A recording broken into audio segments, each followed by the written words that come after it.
On s'apprête à commémorer le 100e anniversaire de la naissance de Frédéric Dard, puisque c'était le 29 juin 1921. Et d'ailleurs, la ville des Mureaux, ville dans laquelle il a vécu pendant une vingtaine d'années, s'apprête à avoir des animations, il va y avoir des films, il va y avoir une exposition, etc. Mais nous allons en parler avec quelqu'un qu'il a bien connu, c'est Fred Hidalgo. Bonjour. Bonjour. Alors vous êtes journaliste, vous êtes écrivain, vous êtes éditeur. Et vous étiez un ami, un très très proche ami de San Antonio, puisque on verra tout à l'heure, mais il vous a donné le surnom le plus féal de mes féaux. Oui. Alors, un mot quand même sur vous. Vous êtes, je disais, journaliste, éditeur, écrivain, spécialiste de musique. Vous avez créé Paroles et Musique, vous avez créé Chorus. Oui. Vous avez écrit la biographie de Jacques Brel, notamment après son départ. Oui, pour les Marquises. Pour les Marquises, un livre sur Goldman, et aussi, enfin, vous êtes un des grands spécialistes de la musique et de la chanson. Hein. Mais, là, on va parler d'autre chose, de Frédéric Dard, que vous avez rencontré, vous étiez tout jeune. Alors, il faut que vous nous racontiez. Vous lui écriviez une lettre. Vous avez quoi, lu un San Antonio ou deux San Antonio? J'en ai lu quatre d'affilée, c'est-à-dire que depuis quelque temps, alors j'ignorais totalement qui se cachait derrière San Antonio. Vous pensiez que c'était San Antonio d'ailleurs, hein? Voilà, je pensais que c'était San Antonio, tout simplement. Et puis depuis un certain temps, vous savez, à l'époque, le Fleuve Noir avait installé des tourniquets. Et c'était un système génial de diffusion pour toucher le plus grand public. Il avait des tourniquets qu'il mettait partout, dans les maisons de la presse, bien sûr, dans les gares, mais surtout dans les épiceries de campagne, partout. Et il y avait un tourniquet, pas très loin de chez moi, à Dreux. Vous habitiez à Dreux, hein, c'est ça? Oui, j'habitais à Dreux. Et où il y avait tous les bouquins du mois de Fleuve Noir, tous les mois c'était renouvelé, et notamment des San Antonio. Alors déjà le nom de l'auteur m'avait un peu interpellé, et puis surtout les couvertures. Il ne faut rien cacher, les couvertures c'était Gourdon, l'illustrateur du Fleuve Noir à l'époque. C'était genre des couvertures plutôt aguichantes, assez sexy, etc. Bon. Et puis un beau parce jour, que vous étiez gamin, hein, vous. J'avais 15 ans. 15 ans, ouais. J'avais 15 ans à l'époque. Et on est en 64, hein, c'est ça, l'automne 64. Et il a fallu que je tombe malade pour ne rien vous cacher. J'avais les oreillons, j'étais confiné. Et à ce moment-là, les 4 San Antonio... On disait pas confiné à l'époque. Hein. Et on disait pas confiné. Et les 4 San Antonio qui trônaient dans ma bibliothèque, j'en ai pris un. Et puis un deuxième, et un troisième, et un quatrième. Ça a duré comme ça. Vous n'avez pas lâché. 3-4 jours et nuits d'affilée. C'était un choc esthétique. Que j'avais ressenti jusque-là que pour la chanson avec Brel, Quand on a que l'amour. Et là, San Antonio, alors son style, la rigolade évidemment, le côté outrancier, et puis surtout, moi c'est ce qui m'a frappé tout de suite, c'est les interpellations au lecteur. Il s'adressait au lecteur. Il tutoie même le lecteur. Et il tutoie le lecteur. Ouais. Et donc on avait l'impression, enfin moi j'avais l'impression à 15 ans qu'il me parlait. Il vous parlait, oui. Et ce qui a été le cas de tout le monde, en fait, de tous ces lecteurs, c'était son génie. C'est que tout d'un coup il arrêtait l'intrigue, il partait dans des digressions, il s'adressait au lecteur. Moi je suis fait comme ça, quand j'aime quelque chose, j'ai envie de le partager, de le dire. Et en l'occurrence, je ne savais pas à qui le partager, j'avais aucun lecteur de San Antonio dans mon entourage. Donc je me suis dit, je vais lui écrire à lui, puis lui dire que c'est formidable. Alors, j'ai écrit à Monsieur San Antonio, au bon soin de son éditeur, Le Fleuve Noir, boulevard Saint-Marcel à Paris. Monsieur San Antonio, voilà. Ouais. Et là, alors, il faut dire, pardon, pour les gens qui ne sauraient pas, que l'auteur c'est Frédéric Dard, enfin son vrai nom c'est Frédéric Dard, et qui s'est nié en effet un certain nombre de livres, la plupart de ses livres San Antonio, il a aussi, on en parlera peut-être tout à l'heure, signé des livres Frédéric Dard. Hein. Oui, bien sûr. Et mais là, vous écrivez à San Antonio. J'écris à San Antonio. Alors, à l'époque, San Antonio, c'était déjà quelqu'un de très connu dans le monde de l'édition, il avait énormément de lecteurs. Il avait déjà beaucoup de succès. Hein. Oui, il avait beaucoup de succès déjà depuis 5-6 ans. Et à côté, il y avait Frédéric Dard qui publiait ses romans sous son propre nom, qui était beaucoup moins bien vendu, et puis qui surtout était beaucoup moins connu. Et lui-même faisait le distinguo, il tenait à faire le distinguo, il ne voulait absolument pas qu'on sache que c'était lui qui écrivait San Antonio. Ah oui, il ne voulait pas que ça soit... C'est pour ça qu'il prend ce pseudo, quoi. Absolument, au départ. Qu'il a trouvé comment? Il l'a trouvé dans un dictionnaire, Ah, il l'a trouvé au Mureau, dans son bureau des Mureaux, avec sa femme qui était là. Et donc, il prend sa femme lui dit, tu devrais faire du policier, d'accord, ben, j'ai inventé un héros, comment il faut l'appeler. Il prend une map monde, et puis il dit, bon, j'ai fermé les yeux, avec mon doigt, je vais mettre mon doigt sur la map monde, et là, il tombe sur la ville de San Antonio. Hein. Sur San Antonio, Texas. Et au départ, il s'est dit, non, c'est pas bon, parce que je voulais un nom américain, c'est pour ça, c'était pas la map monde, c'était la carte des États-Unis, oui, c'est ça. Et à l'époque, c'était Peter Cheney, oui, voilà, James Edlechez, tous les auteurs de polar connus, c'était des Américains ou alors, donc, pseudo-américains. vous lui écrivez cette lettre? Alors, je lui ai écrit une lettre et je lui dis à peu près ce que je vous ai dit tout à l'heure. Oui, l'admiration, qu'il écrivait pour moi, qu'il s'adressait à moi, que c'était vraiment... j'avais jamais autant ri de ma vie, et puis qu'il y avait plein de mots que je découvrais, que je ne connaissais pas, mais qui vraiment, dont on devinait le sens, quoi, hein, même par rapport au contexte de la phrase et tout. Et, bon, ce style déstructuré, et j'ai tout mis en bloc, quoi, dans une longue lettre. Qui a forcément, parce qu'il a dû en recevoir d'autres, donc il a forcément dû être touché par cette lettre, parce que, et combien de temps? 6 mois après, 8 mois? Quand est-ce qu'il vient vous voir? Alors, 7 mois après, 7 exactement, mois après. Parce que là, moi je lui envoie ça parce que j'avais besoin d'écrire ça, mais je ne m'attendais pas spécialement à une réponse. Mais il n'y a pas de réponse. Et si, un mois après, je reçois une réponse, alors signée San Antonio, il n'y avait pas d'adresse, hein, et puis il me dit, cher monsieur, bon, la lettre, elle est quelque part, j'étais très touché par vos mots, alors je terminais en lui disant, ben, je sais que vous venez de sortir un hors-série. C'était l'histoire de France selon San Antonio. Formidable. Formidable. C'est un chef-d'œuvre. Record de vente 1964, le livre qui s'était le plus vendu. On peut conseiller même aux lycéens qui veulent réviser l'histoire. Il faut réviser l'histoire. Avec San Antonio. C'est génial, quoi. Donc moi j'avais lu que les petits, les 4 là, et je terminais en lui disant, j'ai vu que vous aviez publié un hors-série, là je vais me précipiter, je vais le commander chez mon libraire, et il terminait en me disant, dès que vous aurez lu l'histoire de France, dites-moi ce que vous en pensez. D'accord, génial. Je lui ai répondu, et là il y a eu une correspondance qui a démarré pendant 6 mois. D'accord. Et au bout de 6 mois, je reçois un petit mot. Alors, dans l'intervalle, c'était plus les lettres San Antonio sans adresse, c'était devenu Frédéric Dard, les gros murs, les Mureaux, avec le numéro de téléphone. Ah oui, avec son adresse et son téléphone. 578 Melan, à l'époque, je m'en suis toujours souvenu.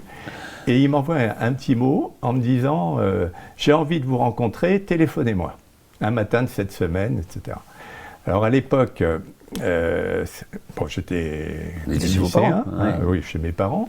Donc j'attends de sortir de l'école, non, c'était un jeudi, à vrai dire, j'attends le jeudi, c'était le jeudi, le jour de congé à l'époque, hein. Et je vais à la poste, on n'avait pas le téléphone, on est en 65 à ce moment-là, et il y avait très peu de téléphone, oui. C'était compliqué de l'avoir même. C'était compliqué de l'avoir à l'époque, il fallait vraiment attendre. Et donc je vais à la poste, et puis voilà, il décroche, et il me dit, j'ai envie de vous rencontrer à la suite de notre correspondance. Si ça vous va, je peux passer dimanche prochain à Dreux pour vous voir. Et le voilà le dimanche qui arrive. Voilà, alors je suis rentré chez mes parents, j'aurais dit ça le soir, ils ne m'ont pas cru. Oui. Ils ne m'ont pas cru. Mais le dimanche, il arrive à la maison, à l'heure dite, c'était 10h30 à peu près. Il arrive avec sa femme et sa fille directement depuis les Mureaux. Incroyable. Et incroyable, vraiment.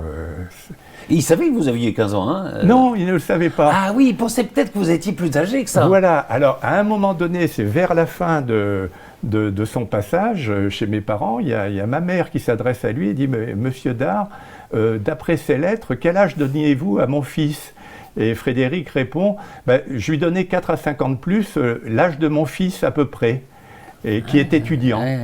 Et donc il pensait que j'étais étudiant alors que j'étais en seconde à l'époque, hein, en 3e ou en seconde.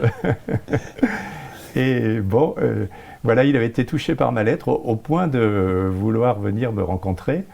Et à ce moment-là, pour que l'histoire ne s'arrête pas là, parce que je me suis dit, il aurait pu très bien... oui, vous voir, et puis c'était fini, quoi. Et puis c'était fini, quoi. Ouais. Et je lui ai dit, Monsieur Dard, je l'appelais Monsieur Dard, qu'est-ce que vous penseriez si je créais un club San Antonio? Et il me dit, pourquoi pas, si ça permet de réunir mes lecteurs et de rigoler ensemble, pourquoi pas. Et donc 2 mois après, parce que ça on était le dimanche 13 juin 1965 quand il est venu, et 2 mois après, au mois d'août, je crée le Club San Antonio, donc qui était la première association des amis de San Antonio. Et très vite, il y a eu 3 parrains qui ont été les 3 acteurs qui ont joué dans les 2 films San Antonio qui ont été tournés en 66 et 68, c'est-à-dire Gérard Barré dans le rôle de San Antonio, qui était connu pour ses rôles de KPDP. Absolument. Jean Richard, qui était Berrurier. Et puis Paul Prébois, qui jouait le rôle de Pinot, qui est le 3e. Voilà. Oui, alors ça, c'est les personnages de San Antonio. Et donc, est née à partir de là une amitié, quoi. Oui, absolument. C'est-à-dire qu'à partir de là, on s'est vus, revus. Enfin, la fois suivante. Alors, oui, c'est quand même quelque chose à la fois pour moi, c'est un grand chagrin, et en même temps, quand je le raconte aujourd'hui, ça paraît incroyable. Pendant l'été, il me demande de le rappeler, et il me dit, est-ce que ça te dirait de venir déjeuner à la maison, au Murau, donc. J'étais content comme tout. Et il me dit, je lui dis oui, mais il faudrait que ce soit un jeudi ou le dimanche, parce que forcément. Et il me dit, si tu veux, jeudi 30 septembre, ça te va, parfait. J'irai t'attendre à la gare. Génial. C'était le jeudi 30 septembre. Et je vais, pour prendre mon train, donc il était 10h30, 11h, à la gare de Dreux pour les Mureaux, Meulan, les Mureaux. Et je passe devant la maison de la presse, et là, il y avait des placards devant la maison de la presse. Frédéric Dard, le père de San Antonio, s'est pendu. C'était sa tentative de suicide. C'est 59, ça, alors 65. 65, oui. C'était dans la nuit du 28 au 29. Il a tenté... il a tenté de se suicider. Là, c'est quoi? Parce que je crois qu'il a rompu avec sa femme de l'époque. En fait, il avait une liaison depuis quelque temps avec la fille de son éditeur, avec laquelle il va vivre, il va se marier, ensuite, et puis qui va être, entre guillemets, la femme de sa mort.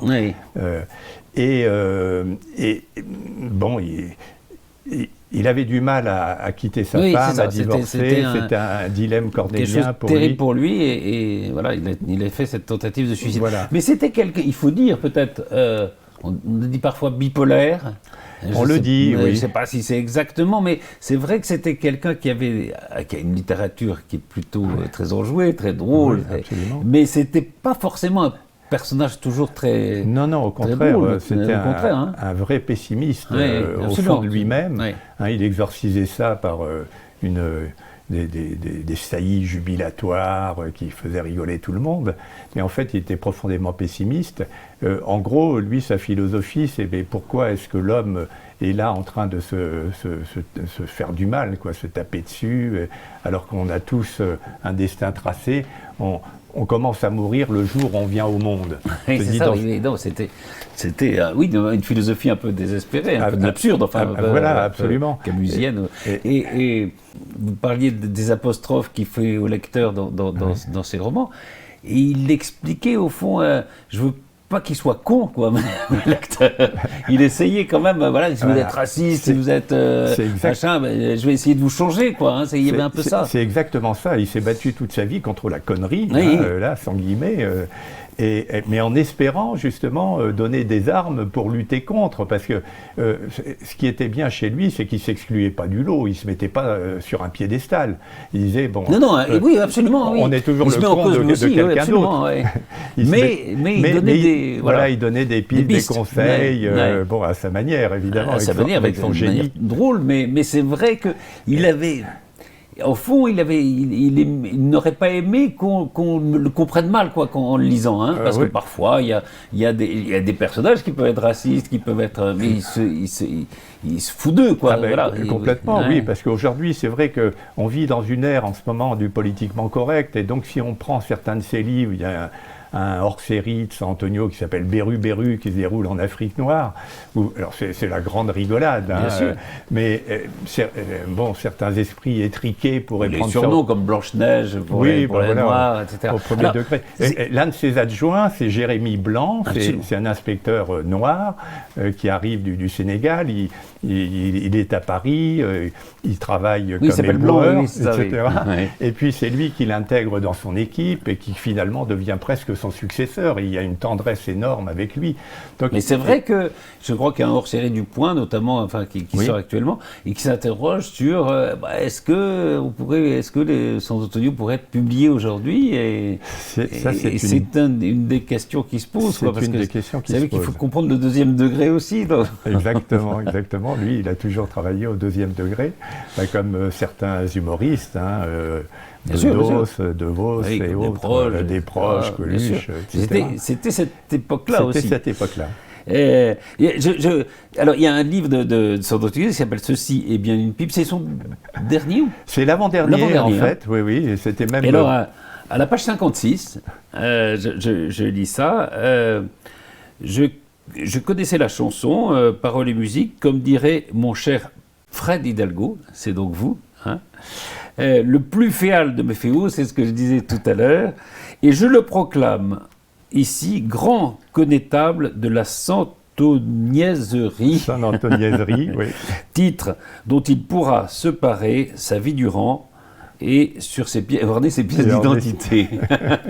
Donc vous êtes cité en tant que Fred Hidalgo dans c'est-à-dire, il m'a cité plusieurs fois dans ses bouquins. On a vécu en Afrique avec ma femme. À un moment donné, il m'a fait un clin d'œil. Il m'en a dédié 2 autres. Mais dans celui-là, donc c'était pour les 50 ans de San Antonio, en plus, qui correspondait à mes 50 ans à moi, puisque je suis né en même temps que San Antonio. C'est curieux. Oui, c'est ça. Oui, vous êtes 49, c'est ça. Voilà, 49. San Antonio est né au Muro, et puis moi à Dreux, donc à 60 km de distance. Et donc, dans son antépénultième, c'est l'avant-avant-dernier, en réalité, San Antonio, en gros, il me... c'est pas à moi de le dire, mais il me proclame un peu comme son lecteur. Le plus féal de mes féaux, le plus fidèle de mes fidèles, quoi, en gros. Et puis, grand connétable de la santoniaiserie, je me suis dit, mais c'est une grande responsabilité, ça veut dire que c'est à moi de porter la parole san-antonienne. Oui, vous avez une responsabilité. Il faut dire peut-être, c'est une œuvre considérable, c'est 280 romans, plus une vingtaine de pièces de théâtre, plus des scénarios de cinéma. C'est-à-dire que c'était avec Simenon, pratiquement, et il se connaissait bien d'ailleurs, parce que Simenon lui a confié l'adaptation de sa première pièce, je crois. La neige était sale. Absolument. C'est les plus prolifiques, au fond, des auteurs français. Absolument. C'est conseillé. Alors, il avait un rituel, c'est-à-dire qu'il écrivait chez lui, mais je crois qu'il se mettait sa veste, sa chemise, sa cravate pour aller taper à la machine. Il s'habillait effectivement pour travailler. Alors je ne sais pas s'il l'a fait toute sa vie, mais en tout cas dans la deuxième partie de sa vie, c'était ça, le rituel. Costume, cravate pour aller travailler. C'est comme s'il allait au bureau, quoi. Absolument, oui.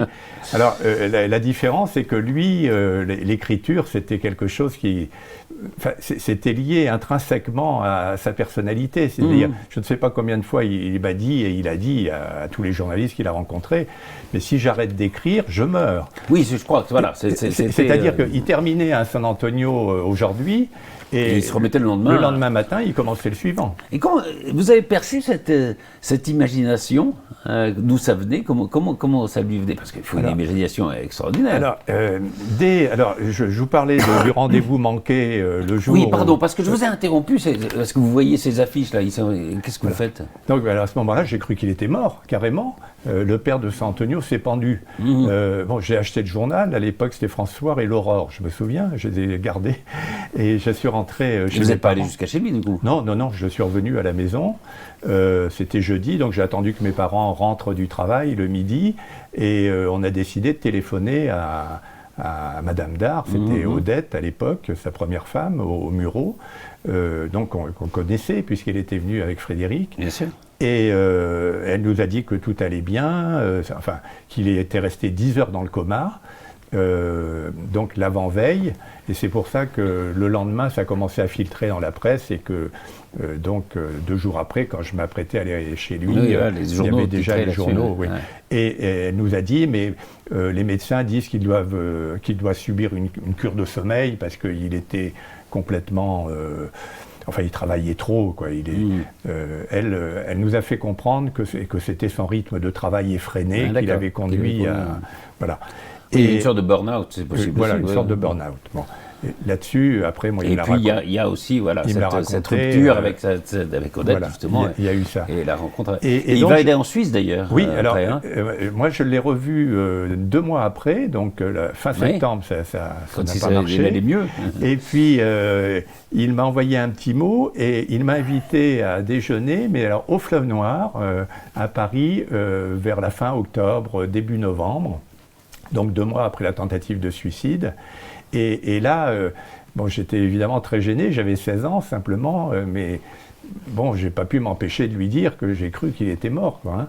Et puis il m'a expliqué les choses et il m'a dit, bon, maintenant, on n'en parle plus. On n'en parle plus, voilà. C'était derrière. Alors, et il m'a expliqué les choses parce que 2 mois après, il m'invitait à l'île Saint-Louis, à Paris, où il avait pris un duplex et où il vivait avec Françoise, donc qui allait devenir sa femme. Deuxième femme.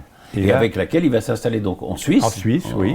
Alors, après, il y a des périodes, des épisodes un peu dramatiques, comme l'enlèvement de Joséphine, sa fille. Oui, ça c'est incroyable. Vous l'avez vu à ce moment-là? Oui, parce que... Et alors, on peut raconter, hein, elle est enlevée en Suisse. Il y a même je crois qu'on a l'enregistrement du dialogue qu'il a avec le ravisseur. Oui. Dit, enfin, t'as des parents, quoi. Le fric, je te le donnerai, mais rends-moi ma fille. Hein, oui, absolument. Mais il était désespéré parce que c'était donc sa nouvelle fille. Il avait eu une Elisabeth et Patrice de sa première femme. Et puis ensuite, il a eu une petite fille qui s'appelait Joséphine, et là qui était toute jeune. Et c'était vraiment, il l'adorait en plus. Il l'a toujours adorée. Et donc c'était comme lui arracher le cœur, hein, vraiment. Et donc on lui a demandé une rançon colossale. Mais quand il est parti en Suisse, il s'est installé à Gstaad et il s'est fait construire un chalet. D'abord, il était en location.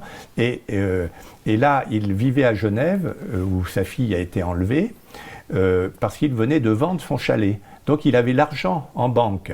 Et il a demandé à son banquier de débloquer la rançon, quoi. Voilà. Et donc, il est allé avec une 2 valise. millions, oui, je crois que c'était 2 millions de francs suisses, je crois. Ouais. Vous savez que c'est un épisode... le plus incroyable, alors ça s'est bien passé, parce que la police suisse, ils l'ont retrouvé, saine et sauve. Ça restait une blessure énorme chez Frédéric. Mais alors le plus incroyable, c'est qu'il était en train d'écrire un livre.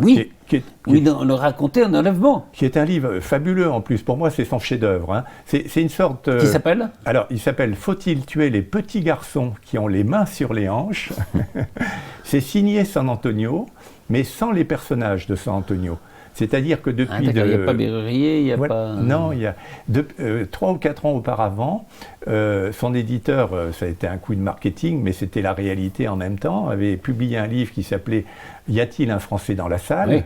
qui était tourné par Jean-Pierre Mocky à l'écran. En film, Et là, son éditeur lui a dit « Écoute, il faut le signer San Antonio, parce que là, tu t'es vraiment laissé aller comme jamais, ça n'est pas un Frédéric Dard. C'est pas non plus un San Antonio de la saga avec les personnages, mais tu l'as écrit comme un San Antonio. Donc on va le signer San Antonio et on va annoncer, enfin, Frédéric Dard et San Antonio ont opéré leur jonction. Ah, c'est formidable ça. Et à partir de là, il n'a plus jamais signé Frédéric Dard. Toujours San Antonio, dont faut-il tuer les petits garçons qui ont les mains sur les hanches. Et là, son héros, c'est un auteur de romans policiers, dont il parle comme étant l'auteur de Bourgoin-Jallieu. Il est né à Bourgoin-Jallieu. Frédéric Dard est né à Bourgoin-Jallieu. Et il écrit à ce moment-là le rapt de la belle-fille, pas sa fille, mais de la belle-fille de l'auteur. Ouais, c'est incroyable. Et lui, il est en train d'écrire ça quand sa fille est il écrit ça. C'est incroyable. Alors sur le coup, il s'est dit, mais c'est moi qui a tiré la foudre, et il a abandonné son livre. Et finalement, il l'a repris 1 an plus tard. Bon, il disait qu'il lui faisait des signes dans le placard où il l'avait remisé. Et il l'a repris, mais en mettant un petit mot. C'est ici que l'impensable s'est produit. Voilà, l'enlèvement dans la fiction et dans la réalité. Il nous reste malheureusement plus de temps, on serait resté encore des heures avec vous. Vous allez d'abord peut-être publier un livre, enfin il y avait un livre qui était prêt, qui sera publié prochainement sur San Antonio. Oui. Donc, on aura l'occasion d'en reparler quand il sortira. Bien sûr. Et puis, si pour les jeunes générations, par exemple, si voilà, quelqu'un qui voudrait découvrir San Antonio, quel livre vous conseillerez? Alors, il y en a beaucoup, hein, oui, on l'a dit tout à l'heure, hein, il y a quelques 200 San Antonio avec les hors-séries, etc., pas loin. Mais finalement, le premier hors-série, l'histoire de France, je trouve ça génial, parce qu'effectivement, on retrouve l'histoire de France, mais aménagée à la sauce oui, san le savoir-vivre aussi qui est... Alors, le savoir-vivre, c'est le standage, c'est hurler de rire. Oui, non, mais bon, tous les hors-séries, il en a sorti 6 ou 7, hein, il y en a un qui s'appelle Les Cons, mais Les Cons sans S, parce qu'en fait, c'est une famille. Et à partir de là, on peut extrapoler. Non, il faut lire, hein, il faut le lire, quoi. Il faut le lire, oui. Il ne faut pas être rebuté par les néologismes. C'est un des plus gros vendeurs de livres, il faut dire. 250 millions d'exemplaires vendus. Il faut dire simplement que ça a été l'autre. Un styliste, voilà, peut-être pour conclure, hein, oui. C'est un des grands stylistes du XXe siècle. Quoi. Voilà, c'est pas moi qui le dis, hein, tous les grands spécialistes l'ont dit, entre Rabelais et Céline, il a été très impressionné lui-même par Céline. Oui, pour lui ça a été un choc, le voyage, c'était un choc, et puis Rabelais, depuis Rabelais, c'est San Antonio, indirectement, personne d'autre. Merci beaucoup, Merci à vous. Merci. Merci.